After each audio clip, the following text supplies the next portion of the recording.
হরে কৃষ্ণ। সকলকে আন্তরিক অভিনন্দন এবং কৃষ্ণ প্রীতি শুভেচ্ছা জানিয়ে এবং মোহিনী একাদশীর অগ্রিম শুভেচ্ছা জানিয়ে আজকের ভিডিও শুরু করছি। তো এই ভিডিওতে আজকে আমরা আলোচনা করব মোহিনী একাদশী ব্রত কবে কিভাবে পালন করবেন, পালনের সময়সূচি এবং ব্রত সংকল্প এবং সমাপন মন্ত্র, অর্থাৎ ব্রত আপনি কিভাবে কোন মন্ত্র বলে শুরু করবেন এবং কোন মন্ত্র বলে শেষ করবেন, পালন করবেন।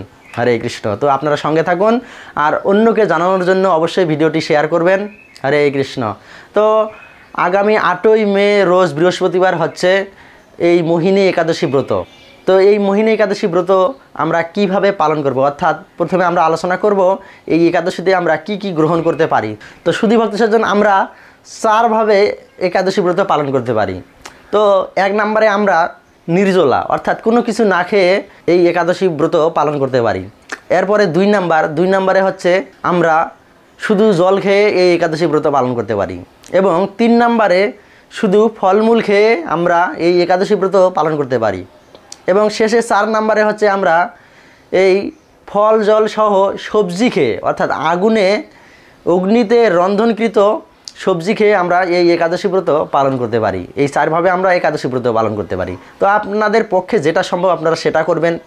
কেউ যদি শুধু জল খেয়ে পারেন তাহলে শুধু জল খেয়ে করবেন, কেউ যদি জলও না খেয়ে করতে পারেন তাহলে সেটাও আরও উত্তম।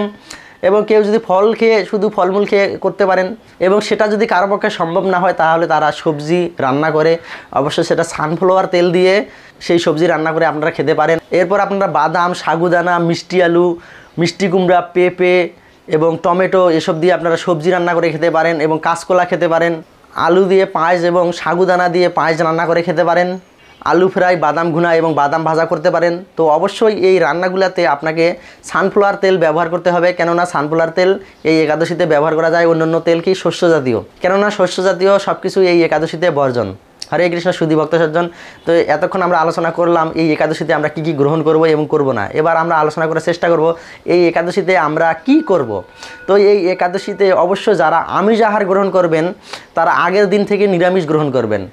এবং একাদশীর দিন তো আপনারা একাদশীর প্রসাদই পাবেন এবং পরের দিন অবশ্যই আবার নিরামিষ গ্রহণ করবেন। পারণের দিন, এই 2 দিন একাদশীর আগের এবং পরের দিন অবশ্যই নিরামিষ গ্রহণ করবেন। এবং একাদশীর আগের দিন অবশ্য রাত 12টার আগে আপনারা আপনাদের রাতের খাবার সেরে সুন্দরভাবে দাঁত ব্রাশ করে নেবেন। এবং পরের দিন যথাসম্ভব আপনারা ভোরবেলা ঘুম থেকে ওঠার চেষ্টা করবেন এবং ঘুম থেকে উঠে স্নান সেরে আপনারা তুলসীতে জলদান, তুলসী আরতি, তুলসী পরিক্রমা এবং মঙ্গল আরতি, ভগবানের আরতি করতে পারেন। এবং এই তুলসীতে জলদান আপনারা একাদশীর ছাড়াও বছরের যে কোনো দিন করতে পারেন। এবং যেহেতু এই মাস বৈশাখ মাস চলতেছে বর্তমানে, এবং এই বৈশাখ মাসে আপনারা প্রতিদিন করতে পারেন। এই বৈশাখ মাসে তুলসীতে জলদানের অনেক মাহাত্ম্য রয়েছে, অনেক মাহাত্ম্য শাস্ত্রে বর্ণিত রয়েছে।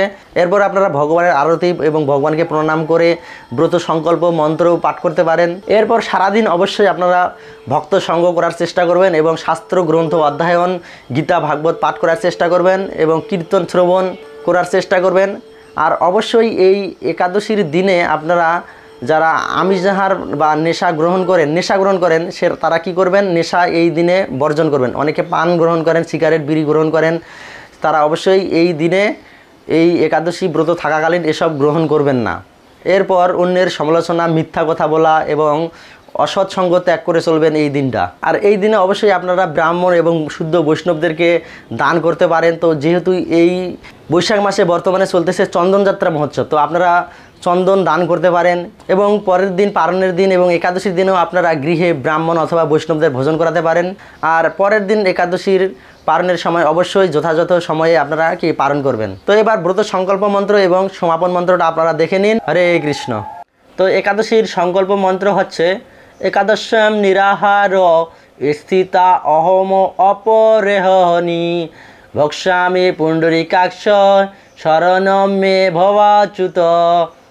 এবং একাদশীর পারণ মন্ত্র অর্থাৎ সমাপন মন্ত্র হচ্ছে একাদশাং নিরাহার ব্রতে নানেব কেশব প্রসিদ্ধ সম্মুখ নাথ জ্ঞান দৃষ্টিপ্রদ ভব।